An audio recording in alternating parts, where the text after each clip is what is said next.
आज की जो प्रेस ब्रीफ है वो एक बहुत ही मास चीटिंग रैकेट को लेके है जो अभी कैपिटल पुलिस ने डिस्कवर किया है। ये बात संडे की है, संडे 18 की। आप सभी को ये पता है कि सीबीएसई द्वारा नवोदय विद्यालय समिति के कई रिक्रूटमेंट एग्जामिनेशन कंडक्ट किए जाते हैं। ईटानगर में भी उसके 2 सेंटर्स हैं, एक किंगकप स्कूल था और एक वीकेवी चिंपू। 18 को 2 एग्जाम्स यहाँ पे थे। एक था जूनियर सेक्रेटेरिएट असिस्टेंट जिसकी शिफ्ट सुबह 9:30 से 12 बजे की थी, और दूसरा एग्जाम था लैब अटेंडेंट जिसकी शिफ्ट 2:30 बजे से 5 बजे की थी। तो ये कुछ एग्जाम्स है जो सेंट्रली सीबीएसई कंडक्ट कराता है, पूरे देश भर में सेम डे पे होते हैं।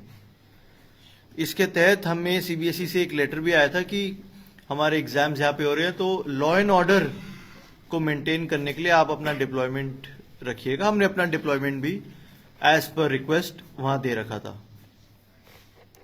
इसी दौरान हमें एक इंफॉर्मेशन मिली सबसे पहले किंगकप स्कूल से कि एक बच्चा है जो थोड़ा सस्पिशियस मूव कर रहा है और उसके पास से एक ऐसा कुछ डिवाइस सा मिला है जो फोन तो नहीं है लेकिन किसी तरीके का इलेक्ट्रिकल सर्किट है शायद उसके अंदर। तो ये पता नहीं क्या है, एक बार इसको देखने से ठीक है। तो नीति विहार थाना जो जुरिडिक्शनल थाना है वहां से एक टीम गई और जो लॉ एंड ऑर्डर के लिए हमारे वहां लोग प्लेस थे स्कूल के आसपास, उनके साथ मिलके वो अंदर गए और बच्चे की चेकिंग की।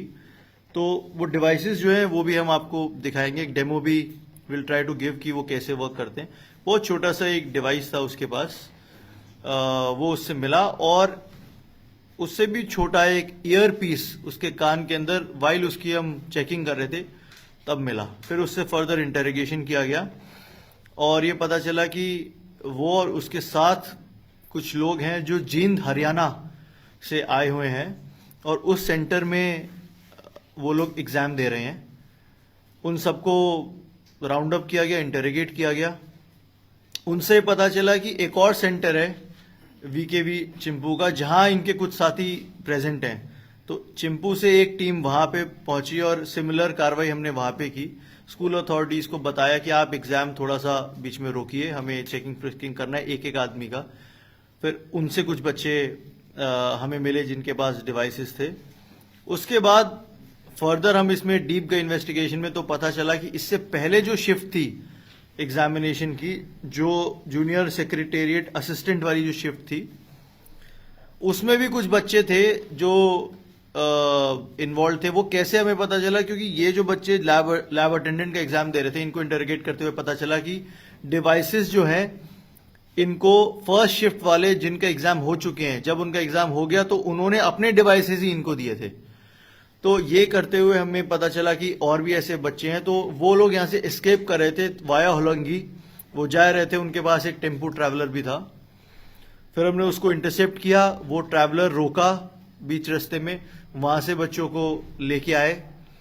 उनसे इंटरोगेशन में पता चला कि कुछ लोग आईजी पार्क में भी हैं, एग्जाम देने के बाद वहां पे रुके हुए थे और वहां पे सब लोग साथ में जाने की कोशिश कर रहे थे। तो वहां से जाके उन बच्चों को भी राउंड अप किया।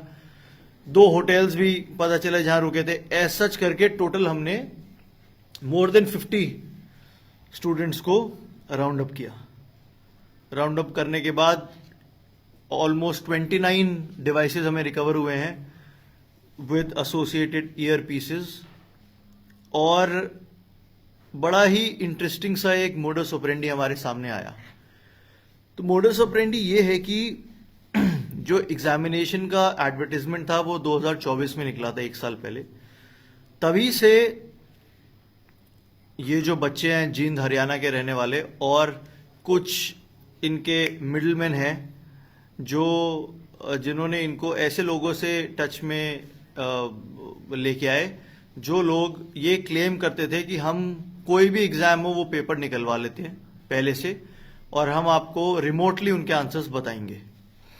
ऐसे कुछ लोगों के टच में ये सब बच्चे आए। कुछ लोगों ने इनको इन बच्चों ने एक्टिवली उनको, कुछ बच्चों ने सीक आउट किया और कुछ बच्चे अपने फैमिली कनेक्शन से उनके टच में आए।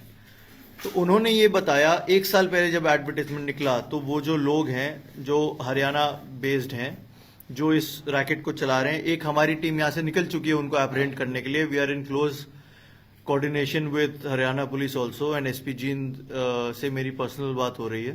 दे are also trying to catch hold of those people जो इसके पीछे हैं.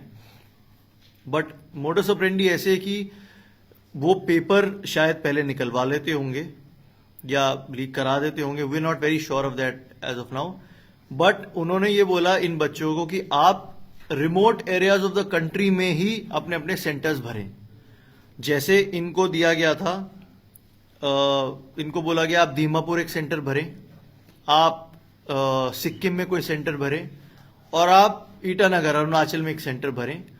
शायद इन्होंने ये प्रिज्यूम किया कि ईटानगर में अगर ये आएंगे तो कुछ इनके ऊपर शायद सिक्योरिटी चेक नहीं होगा और ये इजीली चीटिंग कर पाएंगे और फिर जा सकेंगे. शायद ये इन्होंने अज्यूम किया होगा. तो इनको ऐसा ब्रीफिंग दिया गया, जिस ब्रीफिंग के तहत इन सब ने सेंटर्स अपने ऐसे भरे. सेंटर्स भरे, उसके बाद जब सेंटर्स इनके आ गए तो इनको ट्रेनिंग दिया गया कि जो इलेक्ट्रॉनिक डिवाइस है वो अभी हम आपको दिखाएंगे, बहुत छोटा सा है, उसको वो अपने प्राइवेट पार्ट्स के पास छुपाते हैं उस डिवाइस को. उसके अंदर एक छोटा सा बटन है जिसको वो ऑन करके छोड़ देते हैं, और एक छोटा सा, बहुत छोटा सा ईयर पीस है जो ऐसे दिखने पे आपको कान में लगा भी नहीं दिखेगा. वो काफी अंदर जो आपकी एयर कैविटी है उसके काफी अंदर वो घुसता है. ऑन करने के बाद वहीं से जीन से ही कोई आदमी इनको कॉल करेगा. एग्जाम चलता है, जब एग्जाम शुरू हो गया, समझ ली 10 मिनट हो गया, 10 मिनट के बाद वहीं से कॉल आएगा और कॉल करके इनको बहुत फेंटली उसकी आवाज सुनाई देगी. और फिर वो पहले इनको सेट के बारे में पूछेगा कि जैसे समझ लीजिए ABC 3 सेट है पेपर्स के, तो A फिर थोड़ा सा गैप देगा, B थोड़ा सा गैप देगा, C, अब जैसे हमारे बच्चे का किसी का C है सेट, तो जैसे वो C बोलेगा तो हमारा यहाँ पे जो कैंडिडेट है वो थोड़ा सा हिल कफ खास देगा या कर देगा, किसी तरीके का सिग्नल देगा ये बताने के लिए कि ये वाला सेट है. और जब उसको क्लियर हो जाएगा उसका जो भी वहां पे पार्टनर है कि ये सेट है, तो उसके बाद वो क्वेश्चन वाइज ऑप्शंस बताने लग जाएगा और ये उनको सुन के जो भी करेक्ट ऑप्शंस है उनके हिसाब से वो मार्क करने लग जाएंगे. जैसे पहला एग्जाम ओवर होगा, जैसे जो जूनियर सेक्रेटेरिएट असिस्टेंट का एग्जाम था, उसमें जो बच्चे बाहर निकलेंगे फिर वो बाकी जो डिवाइसेस थे वो अपने बाकी साथियों को दे देंगे और उनके जो बाकी साथी हैं वो दूसरा एग्जाम देंगे. ये करने के बाद इन सब का प्लान था यहां से एस्केप करने का, वापस जाने का, और इसी सब में हमें इन सब की खबर आई और फिर ये मोडस ऑपरेंडी खुला है. हमें यह भी पता चला है कि ये एग्जाम जो चीटिंग का जो स्कैंडल है, हमने तो यहाँ पे उसको क्रैक किया ही है. सिमिलरली सिक्किम में भी ऐसी खबर आई है जो CBSE तक पहुंचाई गई है, और इसके अलावा चंडीगढ़ में भी ऐसी खबर आई है जो CBSE तक पहुंचाई गई है. बाकी जो सेंटर्स इनको बोला गया, इनको दीमापुर एक सेंटर बोला गया था, इनको देहरादून का भी एक सेंटर बोला गया था भरने के लिए. वहां चीटिंग हुई है या नहीं हुई है, और अगर हो गई है तो पकड़ी गई है नहीं पकड़ी गई, इसकी अभी खबर हमारे पास नहीं है. फर्दर इनसे इंटरोगेशन में और भी कुछ चीजें सामने आई हैं. वो ये है कि जो लोग, ये सब लोग सेम ही इलाके से हैं और वहां से काफी टाइम से इसी चीज का प्रेपरेशन ये करते हैं कि जो छोटे एग्जाम्स हैं उनमें मास पार्टिसिपेशन करेंगे. छोटे एग्जाम्स मतलब जो ऐसे एग्जाम्स हैं जिनकी सैलरी कम है, जिसके ऊपर उतनी स्क्रूटनी नहीं रहती है. जैसे बड़े एग्जाम्स समझ लीजिए APPSC है या UPSC, इनके एग्जाम्स में चेकिंग, फ्रिस्किंग, ये सब कुछ हम लोग करते हैं, तो उसके लिए मैंडेट भी हमें दिया जाता है. जैसे इसके अंदर हमारे पास लेटर सिर्फ लॉ एंड ऑर्डर मेंटेन करने के लिए आया, तो ये ऐसे एग्जाम्स देखते हैं और वो भी ये पता लगाते हैं कि कौन से ऐसे इलाके हैं जहां पे स्कूल्स के पास या एग्जाम कंडक्टिंग अथॉरिटी के पास जैमर्स नहीं है, तभी ये कॉल्स ले सकते हैं बीच में बैठ के. जैसे हमारे यहाँ पे जो भी इन्होंने, या और भी जगह पे नहीं है, उन्होंने पता लगाया और वहां पे इन्होंने मास चीटिंग करने का ऐसा प्लान बनाया. अब तक हमने 2 केसेस रजिस्टर किए हैं, एक नीति विहार में, एक चिंपू में. जिसके अंदर हमने 61,112 और 318 BNS, 66D of IT act और section 10 and 11 of the public examination prevention of unfair means act 2024 लगाए, जिसमें 5 से लेकर 10 साल तक की सजा है। ये एक कंटिन्यूड इन्वेस्टिगेशन है, क्योंकि हमारी पैरेलल रेड अभी हरियाणा में भी चल रही है। हरियाणा की टीम के साथ मिलके इनके पीछे के लोग हैं उनको अनकवर करने के लिए, और इसके अलावा इनसे भी पूछताछ में हम ये भी पता लगाने की कोशिश करें कि इनके कोई लोकल कॉन्टैक्ट्स भी हैं या नहीं, जिसकी वजह से ये इतने इम्बोल्डन हुए कि यहाँ पे आके इस तरीके की कार्रवाई कर सके।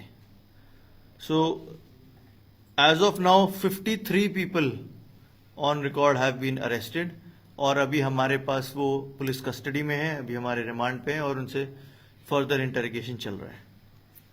So this is the brief from my side.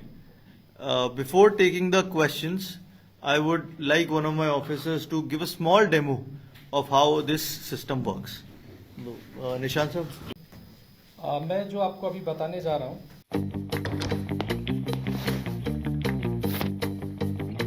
Eats, the fastest online food delivery service of Arunachal. Download the app now.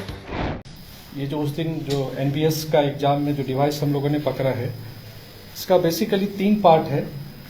एक जो आपको ये जो डिवाइस दिखाई दे रहा है वो हम लोगों ने सीज किया। इसके बाद इसमें अंदर में एक सिम कार्ड लगा होता है। ये सिम कार्ड आप देख सकते हैं, यहाँ में एक सिम कार्ड लगा हुआ है। साथ में इसके बाद इसका एक ये माइक्रोफोन है। ये इसको कान में, जो सर ने जैसा एक्सप्लेन किया था, इसको कान में लगाते हैं।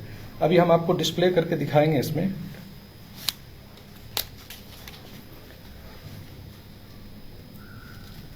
आपको दिखाई दे रहा होगा एक यहाँ में चिपकाने के लिए एक लगा हुआ है साथ में जो है। इसको चेकिंग फ्रिस्किंग करते समय वो लोग कैसे किस तरह से करता है, ये इसको साथ में ला करके इस तरह जो है अपना प्राइवेट पार्ट्स का अंदर में जो है अंडर गारमेंट्स में उसको छुपा करके लेकर के आ जाता है। वहाँ में जब क्रॉस किया एग्जाम सेंटर में जाने के बाद वो बाथरूम जाने का बहाने से जो है वो जाने के बाद यहाँ में आपको दिखाई देगा, यहाँ में 2 बटन, एक बटन लगा हुआ है। 2 बार पुश करने के बाद जो है ये ऑन हो जाता है। इसके बाद ये आपको दिखाई देगा, यहाँ में एक ट्रांसमीटर जैसा लगा हुआ है। ये इसको इस तरह से सपोज यहाँ में कान में इस तरह से लगा लेगा। ये बहुत अंदर में जाने का वजह से दिखाई नहीं देता, एकदम अंदर में चला गया। इसके बाद ये इसको ऑन कर लेता है। ऑन करने के बाद जो है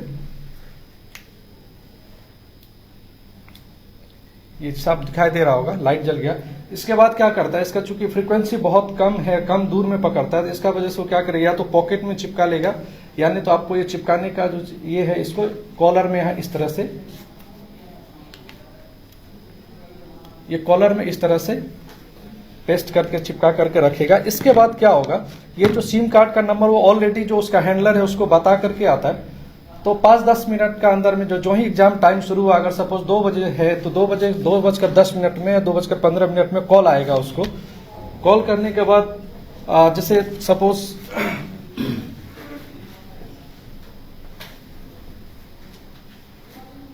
इनका सपोज यहाँ हैंडलर ये बैठे हुए वहाँ हरियाणा में, वहाँ से रिमोटली ऑपरेट कर रहा है, वो हमको वहाँ से कॉल करेंगे। तो ये नंबर से जब हमको कॉल करेंगे तो हम यहाँ में अगर बैठा हुआ है तो यहाँ से हमको यहाँ सुनाई देगा इधर में। इसके बाद जैसा सर ने एक्सप्लेन किया था कि वो जो सेट को पहले पता करेगा A, B, C या D कौन सा सेट का है, फिर इसके बाद उसको सिंबॉलिकली बता देता है कि हमारा अगर A सेट है तो वहाँ से जो उसका हैंडलर है वो उसका आंसर देना शुरू करेगा। आंसर क्वेश्चन भी पढ़ने जरूरत नहीं है, जैसे सपोज उधर से ही बताएगा 1 का A हम यहाँ में बैठा बैठा सुन रहा है, उसको गोल किए जा रहा है। फिर B बता 2 का B तो उसको सर्किल करेगा। इस तरह से इसको ऑपरेट करता है। उस दिन जो हुआ था ये इसी वजह से जो है चिपकाने की वजह से आपको दिखाई दे रहा होगा, कुछ भी पता ही नहीं चलता।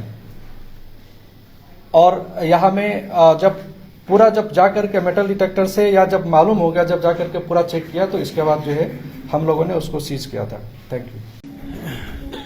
Thank you. This was the brief from our side. Now we are open to questions if any. बिल्कुल अच्छा सवाल है। हर एक बच्चे से इन्होंने 10 से 15 लाख रुपए लिए हैं, लेकिन ये भी बड़ा इंटरेस्टिंग है कि इनको बोला गया है कि आप पहले एग्जाम दे दो, if you are able to successfully give the exam, और उसके बाद आप अगर पास भी हो गए तो ही आप हमें पेमेंट कीजिए। और ये डिवाइसेस इनको 6,500 में बेचा जाता है। जब और आप खुद भी इस डिवाइस को लेना चाहे तो Amazon पे या इंडिया मार्ट पे 3,500-4,500 का आपको मिल जाएगा।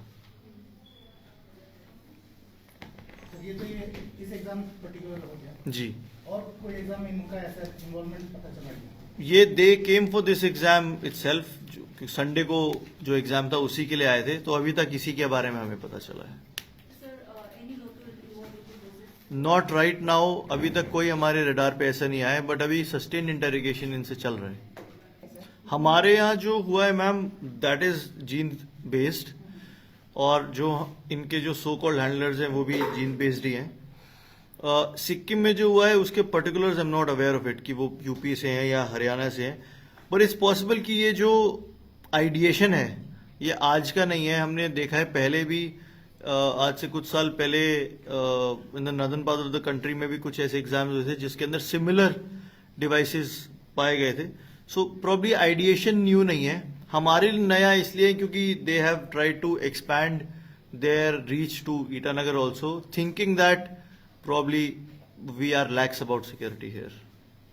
सर अभी तो फिलहाल किसी अरेस्ट हुआ है और ऐसा चांसेस है इन्वॉल्वमेंट का? Hopefully we'll be catching a few more people in the next few days, but now we are focusing on the people behind the scenes. Background है क्या उन लोगों का, जो एजुकेशनल बैकग्राउंड है? Nothing at all. जो minimum educational criteria ये बस उसी को उसी के तहत ये लोग चलते हैं। और जो एग्जाम्स में जो क्वेश्चन पूछे गए, कुछ लोगों से इंटरोगेशन के दौरान पता चला कि सब्जेक्ट मैटर के बारे में उन्हें बिल्कुल ही नॉलेज नहीं है। जो सिक्योरिटी था आपको तरफ से डिप्लॉय किया गया था या सेंट्रल से ही डिप्लॉय किया गया? हमारा काम वहाँ लॉ एंड ऑर्डर मेंटेन करना था। इस पर्टिकुलर एग्जामिनेशन, इनफैक्ट इनके 14 से लेकर 19 तक कुछ कुछ एग्जाम्स हैं, इनमें हमारा चेकिंग फ्रिस्किंग नहीं रहता है। चेकिंग फ्रिस्किंग सिर्फ हमारा उनमें रहता है जिनका रिक्वेस्ट आता है, जो बड़े एग्जाम्स हमारे होते हैं। जी, तो ये जो 2 सेंटर जो कैपिटल कॉम्प्लेक्स का जो हुआ है, जी। तो अभी 53 आदमी आपने बताया, जी। क्या हमारा जो सेंटर्स में था वो वहाँ का स्टाफ लोगों का भी कोई इन्वॉल्वमेंट लग रहा है क्या? अभी क्योंकि तक- अदरवाइज इतना बड़ा स्कैम, हाँ। 50 आदमी को अरेस्ट करना वो तो छोटा स्कैम नहीं होगा। अभी तक हमारे पास ये कोई खबर नहीं आई है कि स्कूल के कुछ लोग इन्वॉल्व हैं। हाँ, ये जरूर आया है कि इनके इंटरोगेशन में ये भी बात, एक छोटी बात सामने आई थी जो अभी हम वेरीफाई कर रहे हैं। उन्होंने ये बोला था कि ईटानगर में अगर आप पकड़े जाते हैं तो we will try to find out a way to save you, ऐसा करके बताया था। सो मे बी दे थॉट कि they will contact some lawyers और maybe they will have some sort of contact है जिससे वो इनको बचाने की कोशिश करेंगे। बट ऐसा कोई इंडिविजुअल जो अभी इन्वॉल्व है हमारी स्टेट का या फिर हमारे सिस्टम से लिंक्ड, ऐसी किसी की खबर अब तक नहीं है।